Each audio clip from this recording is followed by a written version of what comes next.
Salut les cracks et bienvenue dans cette nouvelle vidéo. Tu le sais, je le sais, il le sait, nous savons, vous savez, il faut s'échauffer avant de faire du sport. Mais sais-tu vraiment pourquoi? Est-ce que c'est pour gratter du temps sur une séance? Est-ce que c'est pour notre bien? Eh bien nous allons voir ça tout de suite dans cette vidéo. Et comme je suis gentil, je vais te donner quelques bases d'échauffement qui sont réutilisables dans la plupart des sports. Avant de commencer cette vidéo, bien évidemment, je t'invite à cliquer sur le bouton rouge s'abonner juste en dessous de la vidéo. Ça te prend 2 secondes et comme tu le sais, ça me fait énormément plaisir. Je vois sur mes statistiques, il y a beaucoup de personnes qui me regardent qui ne sont pas abonnées, alors que c'est gratuit et comme ça tu seras bien évidemment averti quand une de mes vidéos sortira. On reprend la vidéo. Alors du coup, pourquoi faut-il s'échauffer? Alors comme son nom l'indique, l'échauffement sert à augmenter la température corporelle. Comme tu le sais sans doute, au repos, à la normale, le corps humain a une température comprise entre 36,1 et 37,8. À ces températures-là, le corps n'est clairement pas prêt pour un effort. Les muscles sont beaucoup trop froids et trop raides, la respiration est bien trop lente et le cœur bat tranquille. Et ce qu'il faut savoir, c'est que le corps déteste les changements brutaux. Il faut le conditionner et lui dire: tiens-toi prêt mon pote, là tu vas bosser. Quand tu vas t'échauffer, tu vas donc augmenter la température corporelle. Et pour que le corps soit bien efficace, il faut qu'il soit aux alentours de 39 degrés.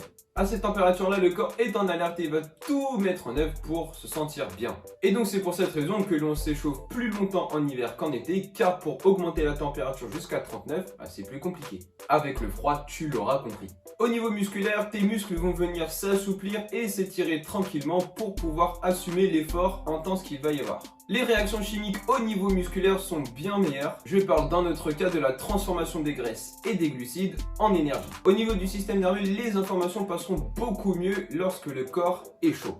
Et donc ton corps pourra répondre bien plus rapidement et bien plus efficacement à la situation donnée. Au niveau de tes articulations, ils seront bien plus mobiles, notamment grâce à une meilleure lubrification. Tu vas fabriquer plus de liquide synovial, donc le liquide synovial c'est le liquide qui entoure ton articulation. Un peu comme la graisse que tu peux mettre sur une chaîne de vélo. Le liquide va devenir moins visqueux avec la chaleur, ce qui va permettre à tes articulations de faire des mouvements plus amples. Aussi, grâce à l'échauffement, tu vas réduire ton risque de blessure. Comme on l'a dit un petit peu avant, ton muscle est beaucoup plus souple et beaucoup plus élastique. Il y a donc moins de chances qu'il se casse, entre guillemets, lors des premiers appuis. Tes tendons, qui sont la terminaison de tes muscles, seront eux aussi beaucoup plus souples, ce qui va t'éviter des déchirures ou alors des élongations. Grâce à l'échauffement, ton rythme cardiaque va s'accélérer, tu vas augmenter la quantité d'oxygène aspiré, tu auras une meilleure circulation sanguine, donc tes muscles pourront bien mieux fonctionner car ils seront nourris correctement, puisque c'est le sang qui va transporter l'oxygène jusqu'à tes muscles. Et donc là, tu vois que la machine humaine est très bien huilée. Plus tu vas respirer vite, plus tu vas emmagasiner de l'oxygène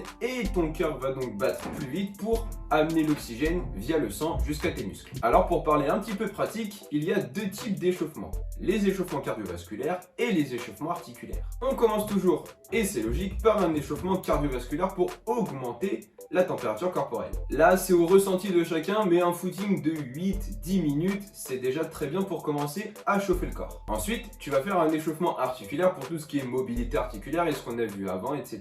pour bien chauffer les articulations et rendre le liquide synovial des articulations beaucoup moins visqueux comme on l'a dit avant. Donc je vais te donner quelques éléments de base qu'on appelle gamme athlétique pour pouvoir t'échauffer articulairement. Tu as les montées de genoux, donc ça c'est pour les articulations des genoux et des hanches. Tu as ensuite le talon-fesse pour les genoux, les jambes tendues pour les hanches. Tu peux aussi écraser la cigarette avec ton pied pour la mobilité de la cheville. Tu peux faire des tours comme ceci pour la mobilité de l'épaule. Tu peux faire comme ceci pour les coudes, donc à l'extérieur et à l'intérieur.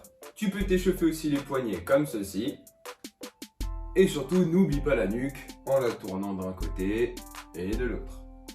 Et voilà, avec ça, tu es prêt pour un entraînement de qualité en minimisant les risques de blessure. Et voilà, cette vidéo est maintenant terminée, j'espère qu'elle t'aura plu. Donc là, je t'ai donné quelques pistes sur pourquoi il faut s'échauffer et ensuite je t'ai donné des petits conseils que j'applique à mes athlètes quand je leur fais faire un entraînement en athlétisme. Si cette vidéo t'a plu, n'hésite pas à me laisser un petit pouce bleu, à t'abonner si ce n'est pas déjà fait. Et je te dis à la prochaine!